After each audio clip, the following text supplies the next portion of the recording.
Salut à tous, on se retrouve pour l'épisode 3439 du Zap Image. On commence aujourd'hui, ce vendredi 3 octobre avec des anniversaires. Et on commence tout d'abord avec un joueur, bon il a pris sa retraite depuis quelques années, mais c'est un joueur que tout le monde connaît à l'époque bien sûr, Zlatan Ibrahimovic. Il fête aujourd'hui ses 44 ans, ce joueur qui a joué du côté de l'AC Milan, du côté du PSG, du côté du FC Barcelone. Il a joué dans tellement d'équipes différentes, on lui souhaite bien sûr un très bon anniversaire. Les joueurs en activité également qui fêtent leur anniversaire aujourd'hui, comme Tati Castellanos, avançante de la Lazio, il fête aujourd'hui ses 27 ans. El Bilal Touré, l'avancante du Beşiktaş, il fête aujourd'hui ses 24 ans. Ou par exemple, tiens, le gardien de but toujours le plus cher de l'histoire du football, il joue maintenant du côté d'Arsenal, c'est l'Espagnol Kepa Arrizabalaga, il fête aujourd'hui ses 31 ans. Et en cette date du 3 octobre, on n'oublie pas, c'était il y a 4 ans, jour pour jour, Bernard Tapie, légende absolue du côté de l'Olympique de Marseille, nous quittait. Donc c'était un 3 octobre du coup 2021. Donc on n'oublie pas qu'il était président de l'Olympique de Marseille en 1993 quand Marseille a gagné la Ligue des Champions. On continue, on va parler maintenant de ce qui s'est passé hier soir en Coupe d'Europe. On commence tout d'abord avec l'Europa League et avec les équipes françaises qui étaient engagées. Tout d'abord l'Olympique Lyonnais jouait contre l'équipe autrichienne du Red Bull Salzbourg. On peut voir le score final 2-0 pour l'équipe de Lyon. Satriano et Kluivert ont été les deux buteurs, donc soirée parfaite pour Lyon. Il y a encore un match sans prendre de but pour l'Olympique Lyonnais, voilà, qui gagne beaucoup de matchs avec des clean sheets, donc parfait. Donc Lyon dans le wagon de tête, parce que Lyon actuellement pratiquement dans les premières positions bien sûr de cette poule unique de 36 équipes d'Europa League, et c'est un nouveau record pour Lyon en Coupe d'Europe grâce à l'ouverture du score de Satriano contre Salzbourg. Lyon a atteint les 199 buts en Coupe de l'UEFA ou Ligue Europa, compte pas la Ligue des Champions, donc également le record français des Girondins de Bordeaux qui est à 199 également Bordeaux. Donc voilà, c'était le but de Satriano, mais ils ont marqué un deuxième but Lyon, Kluivert. Donc actuellement Lyon est à 200 buts en Coupe de l'UEFA ou Ligue Europa. La Coupe de l'UEFA en gros c'était l'ancienne version de la Ligue Europa. Donc voilà, c'est l'équipe française qui a marqué le plus de buts dans la Coupe de l'UEFA ou la Ligue Europa. Donc félicitations bien sûr à l'équipe de Lyon. Et comme je dis les gars, encore un match gagné sans prendre de but. Et Lyon cette saison, c'est 7 clean sheets sur ses 8 premiers matchs, toutes compétitions confondues. Donc une première lors d'une saison dans l'histoire du club. Dominique Greff, donc ce gardien, ancien gardien de Mallorca, il est arrivé du côté de Lyon lors du dernier mercato, est devenu le deuxième gardien de l'histoire de Lyon, a débuté par 4 clean sheets consécutifs en compétition officielle après Hugo Lloris, qui avait réalisé également la même performance en 2008. Et du coup Lyon les gars, donc ils occupent la 5e place, voilà, de cette poule de ce classement de l'UEFA. Bon après ils ont gagné leurs 2 matchs comme des autres équipes. Donc les matchs restants à Lyon, donc prochain match réception du FC Bâle, après il y aura déplacement au Betis, après on peut avoir 2 réceptions Tel Aviv et Eagles, déplacement ensuite au Young Boys de Berne et pour finir Poca Athènes. Donc oui il y a des chances vraiment déjà de se qualifier bien évidemment et surtout de viser le top 8, c'est l'objectif bien sûr de l'Olympique Lyonnais. On continue avec une autre équipe française, c'est l'équipe de Lille qui s'est imposée du côté de l'AS Roma, et ça c'est un très gros résultat quand même pour le LOSC de Carlson, butant en tout début de match, 6e minute de jeu. Après il n'a pas eu d'autres buts dans la rencontre et du coup très gros coup réalisé bien sûr par les Lillois. Et la une du journal L'équipe aujourd'hui, donc ça parle un peu de Lyon, l'OL enchanté, mais surtout Auxerre c'est gagné. C'est qui Auxerre? C'est le gardien de Lille. Il a réalisé un match exceptionnel, et surtout en fin de match les gars, parce que déjà une note de 8 sur 10 voilà, par rapport à sa performance, mais surtout les gars ils ont un penalty en fin de match. L'équipe de l'AS Roma, il a arrêté 3 fois le même penalty, parce que 2 fois il a dû être retiré en gros. Donc historique, le gardien turc, Berke Özer, 3 penaltys arrêtés de suite dans le temps réglementaire. Donc 2 fois le penalty a dû être retiré et 2 fois il a réalisé l'exploit, parce qu'à chaque fois c'était pas bon. Il avait peut-être pas son pied sur la ligne, donc à chaque fois il a arrêté les penaltys. Donc c'est fou quand même. Donc Dobbik a tenté 2 fois de marquer, n'a pas réussi, et 3e penalty dans la foulée, c'était Mathias Soulé qui a tenté aussi, et à chaque fois ça a été arrêté par le gardien qui a été exceptionnel les gars, arrêté quand même 3 pénaltys. Là on ne parle pas de séance de tir au but, on parle plutôt de pénalty dans le temps réglementaire, et à chaque fois il a tout arrêté tout simplement. Donc énorme performance bien sûr du gardien, et la promesse de Berke Özer avant son exploit face à l'AS Roma, il avait dit avant le match, j'ai promis à ma copie de ne pas encaisser de but, je ne pensais pas comme ça, voilà, qu'il allait faire un match exceptionnel comme ça. Donc voilà, grosse performance bien sûr de ce gardien, du coup qui permet à son club de Lille d'aller chercher la victoire du côté de l'AS Roma. Et c'est historique parce que les Dogs deviennent la première équipe française à s'imposer au Stadio Olimpico en Coupe d'Europe. Jamais c'est arrivé qu'une équipe française aille s'imposer du côté du stade de l'AS Roma. Et on peut parler aussi du match incroyable de Ayoub Boadi hier, j'ai dit, on parlait des anniversaires hier, il fêtait ses 18 ans seulement, ce tout jeune milieu de terrain. Et quel match hier titulaire. Donc c'est le joueur ayant remporté le plus de duels 13 et réussi le plus de dribbles 4 dans le match. Et même il était très fort les gars lors de cette rencontre. Quel joueur ce Ayoub Boadi.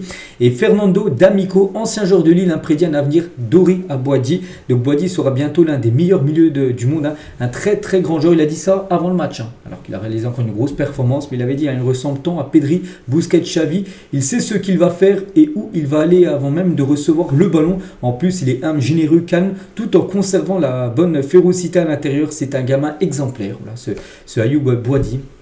18 ans seulement, il joue des fois avec les équipes de France junior, donc voilà, un joueur les gars qui a normalement un destin, on peut dire doré. Toujours avec Lille, donc ils occupent actuellement la 6e place voilà, de ce classement de l'Europa League. Les prochains matchs, PAOK Athènes, il y aura l'Étoile Rouge de Belgrade, le Dynamo Zagreb, le Young Boys de Berne, le Celta et Fribourg. Voilà les autres rencontres bien sûr de Lille. Et on finit avec la dernière équipe française, c'est souvent déception et ça a été déception hier, c'est le GC Nice qui jouait du côté du Fenerbahçe et Nice a été battu 2-1. Donc Aktürkoğlu, qui est ancien joueur du Benfica, qui avait rejoint, on se souvient, l'équipe du Fenerbahçe lors des derniers jours de Mercato, et il a été double buteur, le joueur turc, contre un but de Carlos sur penalty, mais ça n'a pas suffi voilà, pour Lille qui a encore de nouveau perdu. Et la mauvaise série continue bien sûr pour Nice. Donc terrible le bilan catastrophique de Nice en Coupe d'Europe, pas de victoire pour les Niçois depuis 14 matchs. Et en plus les gars, vous n'allez pas me dire qu'il y a quelques beaux clubs, le Benfica, tout ça, l'AS Roma, ok, mais il y a quand même moyen d'aller chercher peut-être une victoire contre le FC Bâle, contre la Lazio, Ferencváros, Twente, Union Saint-Gilloise, Exborg, Bodo Glimt. Il y a moyen au moins d'aller chercher une victoire. Non, les gars, il y a eu beaucoup de défaites et juste quelques nuls. C'est une catastrophe. Pour moi, je trouve que ça ne sert à rien d'aller en Coupe d'Europe pour faire des performances comme ça. Voilà, il y a seulement Nice, les gars, qui déçoivent comme cette saison. Enfin, ils déçoivent depuis beaucoup d'années quand même Nice. Voilà. Autant laisser, je sais pas, une équipe qui n'a pas joué la Coupe d'Europe cette saison, qui allait faire des non-matchs tout simplement. En compétition européenne, c'est comme ça. On continue les gars avec d'autres rencontres. Le FC Porto joue contre l'Étoile Rouge de Belgrade et on peut voir le score final 2-1 pour le FC Porto. Donc William Gomez a été buteur sur penalty, Kostov égalisé concernant l'équipe serbe de l'Étoile Rouge de Belgrade et Rodrigo Moura buteur à la 89e minute de jeu. C'est le sauveur du FC Porto, la jeune pépite bien sûr portugaise. Et à noter que Porto les gars, c'est que des victoires. Le FC Porto de Farulli se présentera dimanche face au Benfica. Il y a gros match. Benfica, Porto dimanche en championnat portugais. Donc le Benfica et Mourinho avec une série de 9 victoires consécutives. Ils ont tout gagné depuis le début de saison Porto. Pas de nul, pas de défaite, tout gagné, que ce soit bien sûr le championnat portugais ou la coupe la Ligue Europa, bien sûr, avec des victoires contre l'Étoile Rouge de Belgrade et contre Salzbourg, qui a perdu également contre Lyon hier. Donc coup d'envoi du Classico portugais dimanche soir à 22h15, bien sûr, concernant ce Porto Benfica avec une équipe portugaise de Porto qui est en très grande forme. À noter que Francesco Farulli et Vincent Kompany sont les deux seuls entraîneurs en Europe à avoir gagné tous leurs matchs cette saison, parce que du côté du Bayern ici, c'est que des victoires depuis le début de la saison.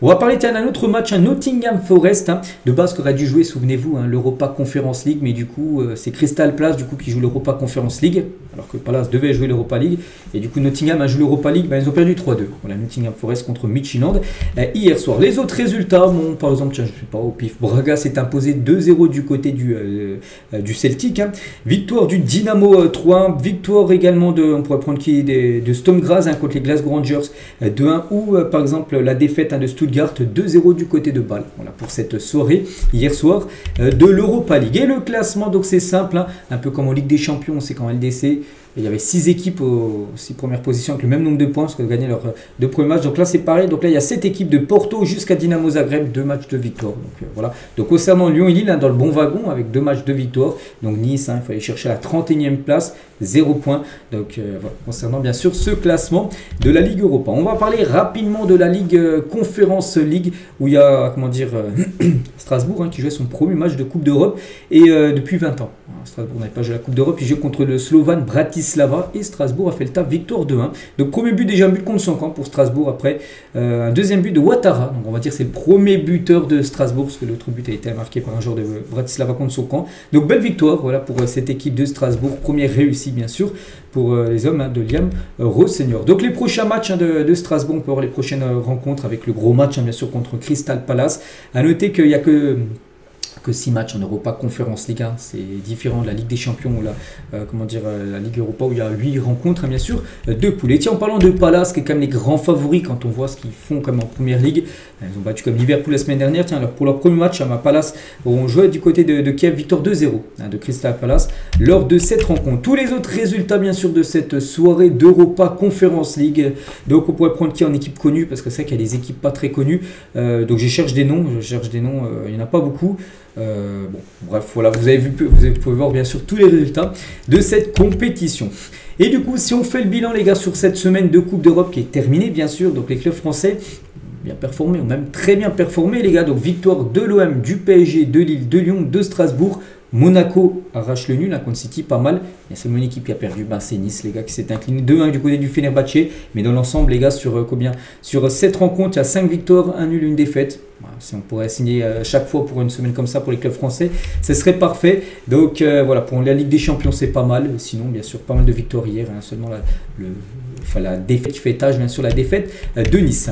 Et Vincent Labrune, donc le président de la LFP, répond aux détracteurs du foot français après la semaine réussie du PSG, de l'OM et de l'AS Monaco. Il a même dit ça avant les matchs d'hier, où ça a été plutôt aussi une réussite. Il a dit: on nous annonçait la faillite. La réalité, c'est un football français qui gagne. C'est un football français qui avance, comme le montre chaque week-end le spectacle offert par la Ligue 1, les stades pleins et le succès populaire de la chaîne Ligue 1+. Maintenant, gardons notre cap et essayons désormais d'aller conquérir la 4e place à l'indice UEFA afin de montrer la vitalité du football professionnel français. Donc voilà, lui, il vise bien sûr la 4e place.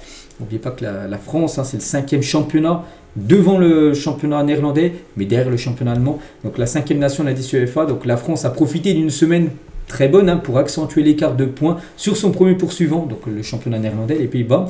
Les performances restent toutefois insuffisantes pour espérer tenir le rythme des clubs allemands, qui ont aussi énormément performé les clubs allemands sur cette semaine. Par exemple, victoire du Bayern, de Dortmund, tout ça. Donc eux aussi ont pris beaucoup de points. Parce que ce serait bien d'essayer d'aller chercher le championnat allemand, de passer 4e. Ça ferait une place en plus en Ligue des Champions. Enfin, le 4e serait directement qualifié au lieu de passer par les barrages. Bon, on est encore très loin, parce que le championnat allemand est encore loin devant le championnat français par rapport à l'indice UEFA. On revient nous sur la Champions League. On a parlé plutôt de l'Europa League et de l'Europa Conference League juste avant, bien sûr. Donc là, on rebascule sur la LDC, bien sûr.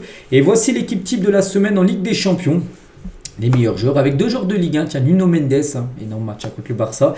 Et Eric Dier aussi, gros match et buteur en toute fin de match contre City. Sinon, on peut voir par exemple Kylian Mbappé présent dedans, Nicolas Pepe, Dumfries, Odegaard ou même Rasmus Højlund. Voilà, donc c'est vrai qu'on a pu revoir par exemple un joueur de l'OM. C'est dommage parce que Marseille a quand même gagné 4-0. Soit Pexao, soit Aubameyang aurait pu être dans cette équipe. Voilà, bon, il n'y en a aucun, c'est quand même dommage, c'est quand même une grosse victoire de l'Olympique de Marseille. Et concernant le meilleur joueur de cette semaine de Ligue des Champions, c'est lui. C'est Kylian Mbappé, les gars, qui est nommé meilleur joueur de cette semaine. Il finit devant Rasmus Højlund, qui a marqué un doublé, et Højlund, qui a marqué également un doublé, 3e. Et je crois que c'est Haaland, le 4e joueur qui était nominé. Donc lui aussi, il a marqué un doublé. Donc Kylian Mbappé lui a marqué le triplé contre Keirat Almaty. On va parler maintenant des bookmakers anglais, vous savez, ceux qui font les probabilités, les pourcentages, tout ça. Donc maintenant que les 2 premiers tours de Ligue des Champions ont été joués, les premières journées, donc un nouveau favori pour les bookmakers anglais, c'est Arsenal. Arsenal a 18% de chance pour eux de gagner la Ligue des Champions. Et après, on peut voir par exemple que Liverpool, 2e équipe, a plus de chances de gagner la LDC cette saison, 15%, le PSG 3e, 14%. Après, c'est seulement des probabilités, des pourcentages. Vous savez que la vérité se passe sur le terrain, mais c'est qu'Arsenal, les gars, est une belle équipe. Après, Arsenal, on a l'impression qu'il leur manque toujours quelque chose. Par exemple, en première ligue, les 2 ou 3 dernières saisons, ils finissent 2e. Puis en Ligue des Champions, par exemple, saison dernière, ils ont fait une belle saison, mais ils ont été éliminés en demi-finale, bien sûr.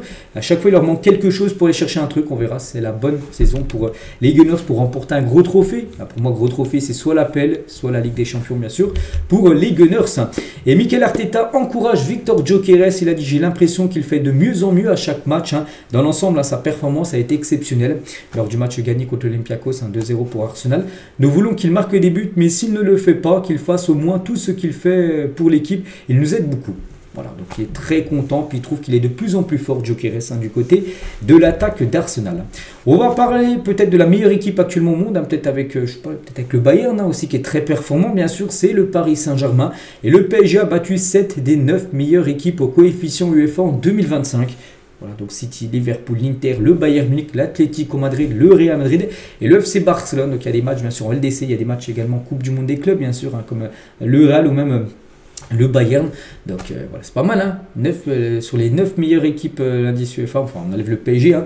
Donc Paris a gagné comme 7 fois. C'est exceptionnel même. Et concernant le 11 qui a commencé titulaire lors de ce match, hein, contre le Barça avec un 11 très jeune, un Maïlu, Mbaye, tout ça. C'est très jeune bien sûr. Donc record, le PSG aligné, hein, à Barcelone. Le deuxième 11 le plus jeune pour un champion en titre en Ligue des Champions. La moyenne d'âge des joueurs du PSG c'était 23 ans et 99 jours.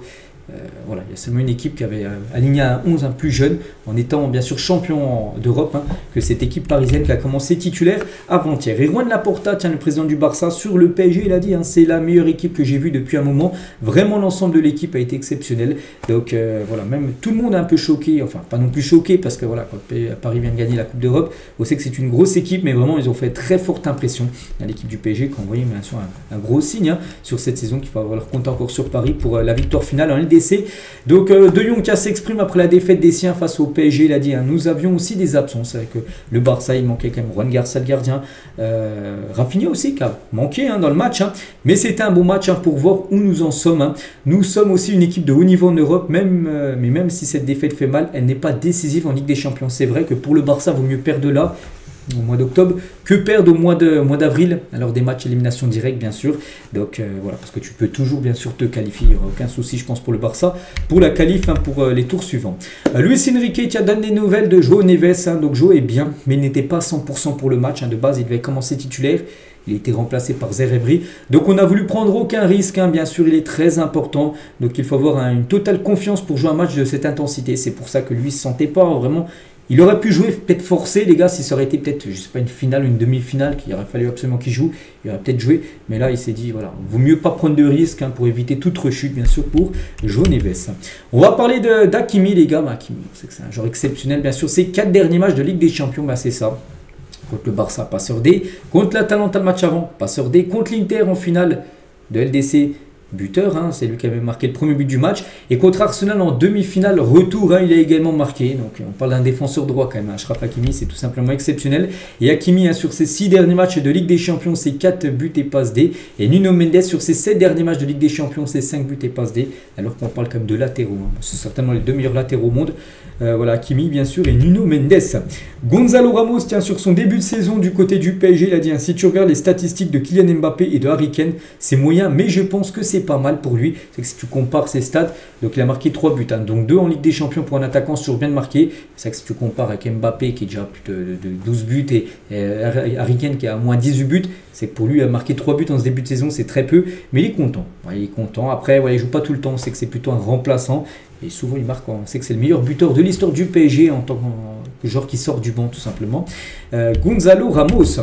Toujours sur ce Barça Paris Saint-Germain, ça a été un carton d'audience, hein. Beaucoup de personnes étaient devant sa télé. Donc le match a réuni plus de 1,88 million de téléspectateurs, donc mercredi soir sur Canal+, soit quasiment 11% de part d'audience. Donc la deuxième meilleure audience de la soirée derrière TF1. TF1 c'est comme une chaîne gratuite, hein, Canal+, il faut payer bien sûr pour regarder, donc c'est exceptionnel, hein. Donc c'est mieux par exemple que PSG Atalanta Bergame qui avait rassemblé 1,58, donc là il y a eu beaucoup plus de monde, hein. 300 000 personnes de plus qui ont regardé bien sûr ce match entre le Barça et le PSG. Toujours sur cette rencontre, hein, d'autres infos, tiens, c'est qu'ils sortent, hein, les ultras du PSG ont été victimes de gestes racistes durant la rencontre face au FC Barcelone. Donc on en saura peut-être plus là. Peut-être une enquête sera ouverte, hein, auprès de l'UEFA, donc pour identifier ces supporters, enfin je sais pas ce qu'on appelle ça, des supporters, voilà, du FC Barcelone qui auraient fait des gestes racistes à l'encontre de supporters bien sûr du PSG. Pour la presse espagnole, ce PSG est juste trop fort, hein, donc Marca c'est plutôt un journal spécialisé sur le Real Madrid, hein, on connaît le Madrid, mais voilà, le Barça s'incline face à la machine PSG. Et à cela s'ajoute le fait que le PSG n'a pas aligné sa meilleure équipe, hein, parce qu'on sait qu'il y a pas mal d'absents. Le journal AS, également journal madrilène, hein.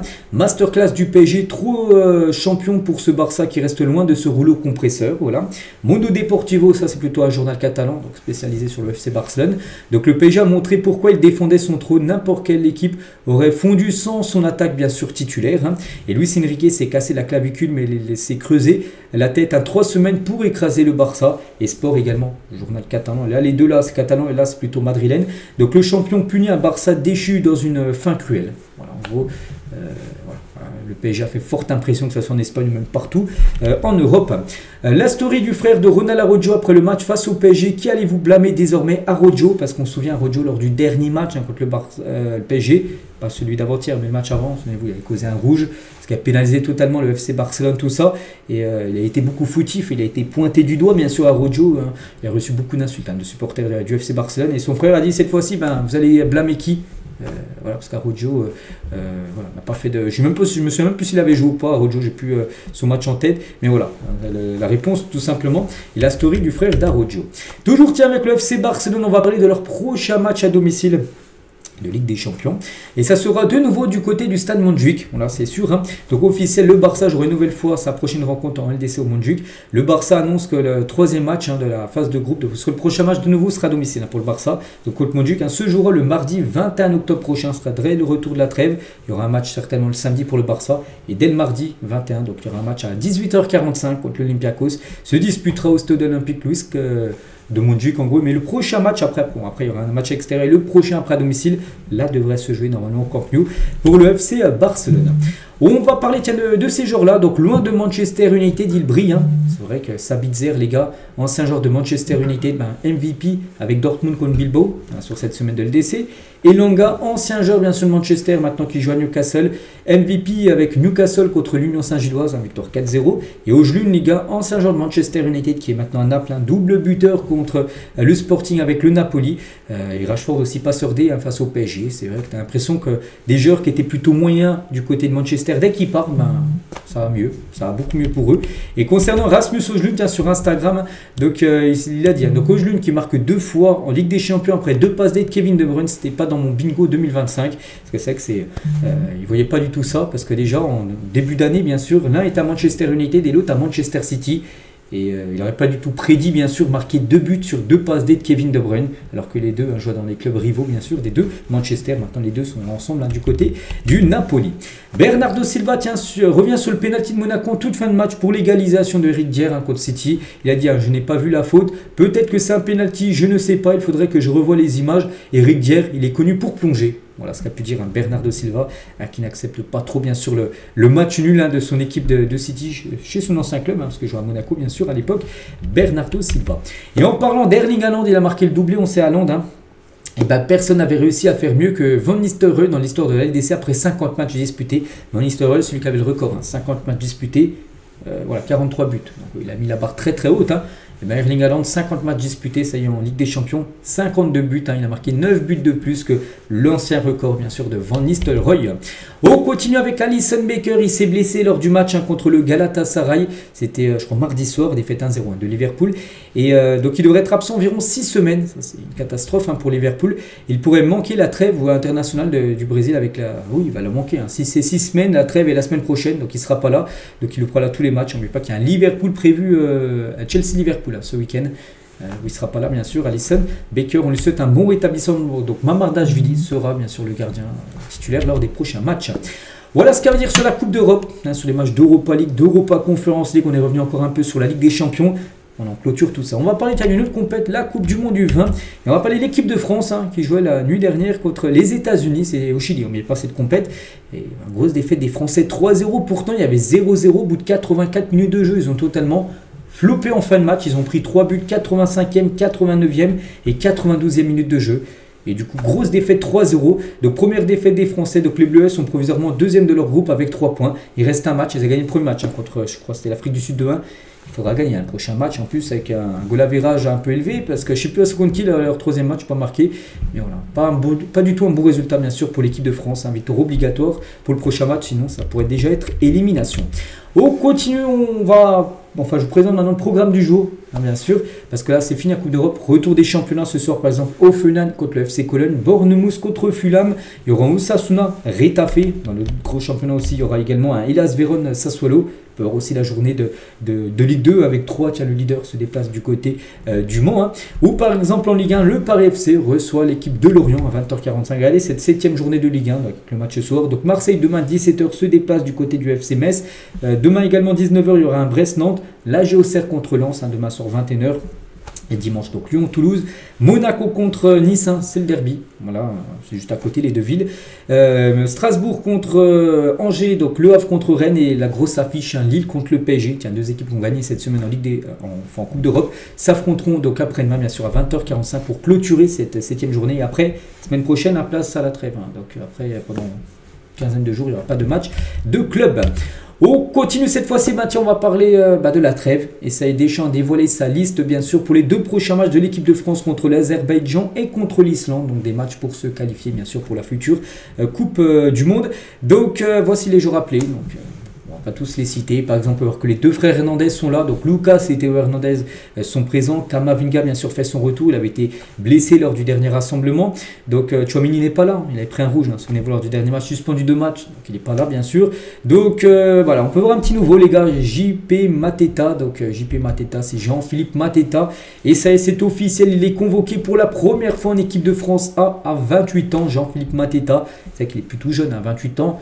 C'est plus jeune hein, dans le football, un jeune c'est quand tu as 17-18 ans, mais voilà, peut-être on va dire mieux vaut tard que jamais pour Mateta et c'est mérité. Quand on voit ce qu'il fait à Palace, on sait que c'est un joueur voilà, qui mérite bien sûr d'être appelé au moins une fois en équipe de France, après on verra. Le plus dur en équipe de France, c'est pas d'être appelé la première fois, une fois c'est d'être appelé après tout le temps. C'est pour ça qu'il faut être très bon. Et Deschamps, les gars, sur la convocation de Mateta, il a dit c'est la première fois qu'il vient avec les A, même s'il n'est pas tout jeune, hein, bien sûr 28 ans. Il a une capacité à marquer des buts. Évidemment, c'est lié à l'absence de Marcus Thuram. Hein. Si Marcus Thuram aurait été là, est-ce qu'il sera appelé? Pas sûr, parce que Marcus Thuram est forfait. Hein.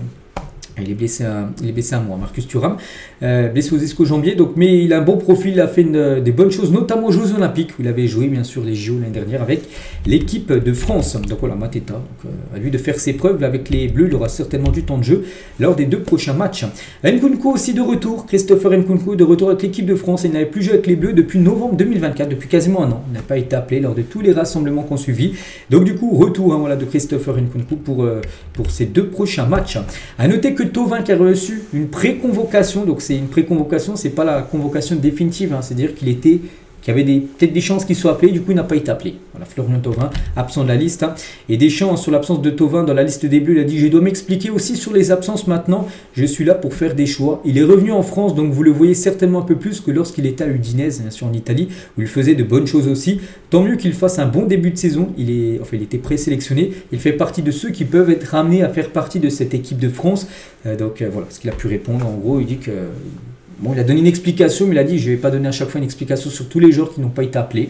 Mais voilà, en gros, c'est raison. Donc sa dernière sélection remonte quand même à 2019, à Florian Thauvin.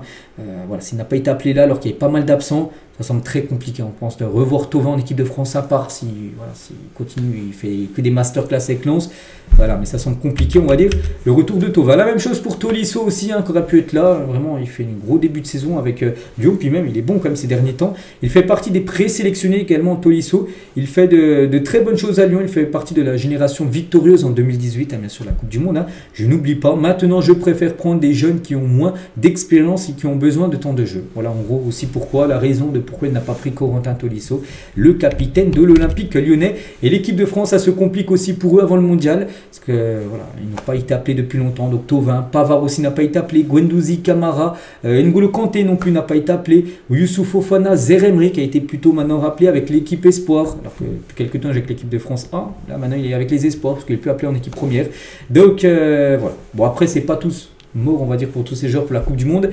Mais ça s'annonce compliqué hein, parce que là, ça fait longtemps quand même que la plupart des joueurs là n'ont pas été appelés en bleu.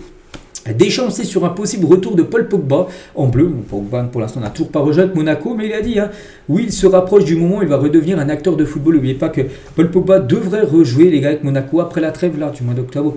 Enfin, n'oubliez pas qu'il a signé à Monaco il y a déjà quasiment 3 mois. Il a refait une pré-saison spécialement pour lui. Et là, ça y est, normalement, il va être prêt. Hein, bien sûr, après la reprise, enfin après la trêve. Hein. Donc, un retour en équipe de France, il a dit hein, que lui en ait envie et que ce soit un objectif dans sa tête. Je n'ai en aucun doute. Hein, voilà, que Pogba, c'est tellement l'objectif de revenir. Jouer en équipe de France et jouer la Coupe du Monde bien sûr l'année prochaine.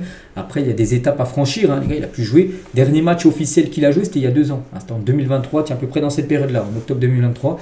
Donc voilà, pour rejoindre l'équipe de France, il est très très loin bien sûr. Donc il va falloir bien sûr, la prochaine c'est quand il aura déjà le maillot de l'ASM et qu'il mettra le pied sur le terrain. J'espère que ça se passera bien pour lui, ça sera déjà une énorme joie pour lui bien sûr s'il est bon. On verra, hein, ce sera appelé, mais bon, pour l'instant, voilà, le voir Paul Pogba en équipe de France, on est très loin, surtout qu'il n'a toujours pas joué avec l'AS Monaco. Deschamps aussi, il a parlé de Mbappé, il a dit, hein, Kylian c'est un attaquant axial. Mbappé, maintenant, c'est fini de l'utiliser au poste d'ailier gauche. Hein. Voilà, maintenant, c'est un numéro 9. Hein. Kylian Mbappé, le débat est clos. Dans l'axe, il y a moins de contraintes, hein, notamment défensives. Il a des jambes de feu. Il est en confiance. Hein. On voit le début de saison. On se dit, oui, tu le mets numéro 9. Dans sa tête, tout va bien aussi. Il dégage beaucoup de puissance, de vitesse. Là, il fait encore plus de différence. Il est totalement investi avec nous. Il assume totalement son rôle également de capitaine et sa responsabilité envers le groupe. On peut toujours faire mieux. C'est un attaquant axial qui aime bien avoir des libertés et participer au jeu. Donc, il est bien là, bien sûr, Mbappé. Et il sera présent, bien sûr, pour les 2 prochains matchs, bien sûr, des Bleus. Deschamps aussi sur le positionnement d'Eduardo Camavinga en tant que latéral gauche. C'est Camavinga de base à milieu de terrain, mais on sait que de temps en temps, il avait joué défenseur gauche. Hein. Si vous lui posez la question, je ne pense pas qu'il aura le sourire, parce que Camavinga, on sait qu'il n'aime pas jouer défenseur gauche. Bon, là, il a été appelé pour jouer milieu de terrain, mais on sait qu'il peut dépanner des fois défenseur gauche. En tout cas, défenseur gauche à Théo Hernandez. Et même s'il joue à Lille, hein, et ben, il a été appelé. Hein, les 2 Hernandez ont été appelés. Hein, Lucas et Théo. Donc évidemment que je suis ces matchs, hein, même s'il joue dans le championnat saoudien. Donc voilà, c'est-à-dire que même si je joue là-bas en Arabie Saoudite, bah, c'est pas l'équipe de France n'est pas fermée. La preuve avec Théo Hernandez. Sa situation personnelle est bien meilleure qu'en septembre où il n'avait pas joué de match officiel. C'est pour ça qu'il n'avait pas été appelé au mois de septembre. Mais là, il a été appelé. Il a marqué en plus un but. Là, j'ai pu voir il y a quelques jours avec Al Hilal où Red Solitaire, comme il disait à l'époque avec l'AC Milan, il a pris le ballon, il a dribblé 4-5 joueurs, il a marqué. Donc voilà, tout ça ont penché dans la décision de Deschamps de l'appeler pour les 2 prochains matchs. Donc voilà ce qu'il avait à dire Deschamps en conférence de presse hier, hein, pour dévoiler sa liste. Et concernant l'équipe de France Espoir pour les 2 prochains matchs, donc contre les îles Féroé le 10, donc tiens, la semaine prochaine, donc vendredi prochain, et l'Estonie le 13 octobre. Hein. Donc tiens, Zeremri, les gars qui étaient tout le temps appelés en équipe de France A, retourne avec les Espoirs, hein, parce qu'il est sélectionnable avec les Espoirs. Donc voilà. Donc Boadi, tiens, on a parlé tout à l'heure, hein, le joueur de Lille. Il y a qui d'autre? On peut voir, je sais pas, tiens, Maulu, bien sûr, Mathis Croupi, Odobert, ou par exemple, je sais pas, tiens, Jacquet, tiens, le défenseur du Stade Rennais, est également appelé, bien sûr, du côté des Espoirs. On continue avec d'autres sélections, tiens, les sélections A de l'Allemagne, donc la liste de l'Allemagne pour affronter le Luxembourg et l'Irlande du Nord, donc des matchs également pour se qualifier pour la future Coupe du Monde. Donc Goretzka, Baku, Burkhardt et Pavlovic, par exemple, ont été appelés. On peut avoir, je sais pas qui d'autre, il y a Florian Wirtz, malgré qu'il est très décevant avec Liverpool. Il a quand même son nom bien sûr inscrit parmi les milieux de terrain du côté de la sélection allemande. À noter quand même, Nico Hultemet, il est appelé bien sûr, un nouveau joueur de Newcastle. À noter que Fulkrug et Leroy Sané n'ont pas été appelés. Voilà, ils n'ont pas été appelés les gars dans cette liste. Hein. Leroy Sané, genre du Bayern, mais enfin pas du Bayern, parce que je dis genre du Galatasaray plutôt. Donc ils n'ont pas été appelés pour les 2 prochains matchs de la sélection allemande. Et tiens, en parlant de l'Allemagne, les gars, le maillot domicile de l'Allemagne pour la Coupe du Monde 2026 a été vu en vente. Donc pour l'instant, il n'a toujours pas été annoncé. Pratiquement tous les maillots des équipes qui vont jouer la Coupe du Monde l'année prochaine. Pour l'instant, c'est même pas si l'Allemagne sera qualifiée, mais pour l'instant, c'est pas encore dévoilé, bien sûr, les maillots. Mais ça va déjà fuiter. Regardez à quoi devrait ressembler certainement le maillot de l'Allemagne pour la Coupe du Monde. Voilà. Comme souvent un très beau maillot bien sûr pour la sélection allemande. On continue avec d'autres listes qui ont été dévoilées. Tiens, Walid Regragui a dévoilé la liste de la sélection marocaine bien sûr. Donc 2 matchs pour le Maroc. Hein. Donc ce sera un match contre le Bahreïn et contre Congo, République du Congo. Donc voilà le groupe. Hein. À noter que le Maroc est déjà qualifié. Hein, c'est des matchs, des éliminatoires bien sûr, mais ils sont déjà qualifiés. Ils ont déjà leur ticket bien sûr pour la Coupe du Monde, parce qu'ils ont gagné tous leurs matchs. Donc bien sûr Mazraoui blessé, hein, donc il n'est pas là. Il n'y a pas Ounaoui ni El Ouadi, ni par exemple Nadir, un joueur de l'OM qui n'a pas été appelé, mais par exemple Achraf Hakimi, bien sûr capitaine du PSG, on a pu le voir avant-hier, et capitaine aussi du Maroc a été appelé. On peut voir qui d'autre, je ne sais pas, Igamane, l'attaquant lillois a été appelé, ou par exemple Elias Ben Seguir, le joueur de l'AS Monaco, enfin avec ce joueur de l'AS Monaco, je crois qu'il a quitté le club et a été aussi appelé. Concernant la liste de l'Algérie également, voilà tous les joueurs appelés. On peut voir par exemple, Amine Guri, bien sûr appelé, Riyad Mahrez, bien évidemment appelé, ou Amoura, ou Belali, bien sûr ont été appelés. Regardez le 3e nom les gars, Zidane. Zidane, oui, c'est Zidane, les gars, c'est bien Lucas Zidane. Il a été appelé pour la première fois avec l'Algérie. On avait parlé de lui, les gars, il y a quelques semaines. En gros, qu'il voulait changer de nationalité sportive, les gars. Et voilà, il voulait représenter l'Algérie. Ben, il a été appelé. Première liste, hein, après voilà, qu'il a fait sa demande. Hein. Et ben voilà, Petrovic l'appelle. Hein. Et Petkovic, il a dit, hein, si j'ai appelé Lucas Zidane, c'est parce qu'il mérite d'être présent avec ses caractéristiques. N'oubliez pas que c'est un gardien de but, hein, Lucas Zidane. Hein. Il va apporter un plus à notre équipe nationale. Bon, je pense pas que ça sera le gardien titulaire, bien sûr. Mais voilà, c'est bien Zidane, hein, du côté de la sélection, bien sûr, algérienne. La liste du Sénégal également pour la trêve du mois d'octobre. Hein. avec 2 matchs importants, le Soudan du Sud, on peut se marquer là, Soudan du Sud et Mauritanie pour les Sénégalais.